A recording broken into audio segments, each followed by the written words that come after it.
Dalawa lang ang pamimilian, hindi ka bilang hindi sigurado. Ang palagi kong pinipili yung kalimitang hindi pinipili ng tao. Napakarami ko laban na talo, pinto sa akin sarado. Ang pagkakataon na patunayan muli ang sarili ko isang panalo. Napakarami kong mamakikita sa batang galing pa Laguna. Hindi biro yung mga pinagdaanan na kaya labanan at nakangiti pa. Palagi mo kasama sa sagana. Nung nawalan ay nawala na, mutik na akong mabuwang na hibang at tuloy ang hinanapan na katadhana. Ako ay replika ni Himura na dating baliw tuminuna. Ang dating ako na uhaw, binalik masiksik at tapos pinalago pa. Sa tulong ng buong pamilya, mga tunay na kasama, hindi ko sasayangin ang pagkakataon na to para sa inyo magpasalamat sa pinakamamahal na ina.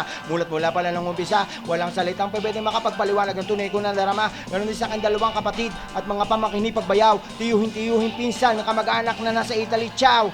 Pwedeng hindi to kasali, aking anak na babae. Mahal na mahal ka ni Daddy, alam mo yan kahit ano pa mangyari, darating yung tamang panahon para maunawaan mo lahat. Mahal na mahal kita, diyan ka lang may papatunayan lang ako. Pumapalakpak agami paa, kasi ayaw mo makita nila na humahanga ka din kasi hindi maganda na ayaw mo mapuna. Tututukan ko lang yung mga sala at mga mali mo na inakala. Dapat gamitin mo lagi yung tama, hindi yung laging nakapamisala. Matagal kong binabaliwala, pasok sa kanon at sa kaliwa. Munguyain ko lang yung ibabato nyo para meron ako mapapala. Kung akala mo hindi ko kayang ibalik ang lahat ng mga nawala, paghihirapan ko lahat para makita mo ito ibunga ng isang tiyaga.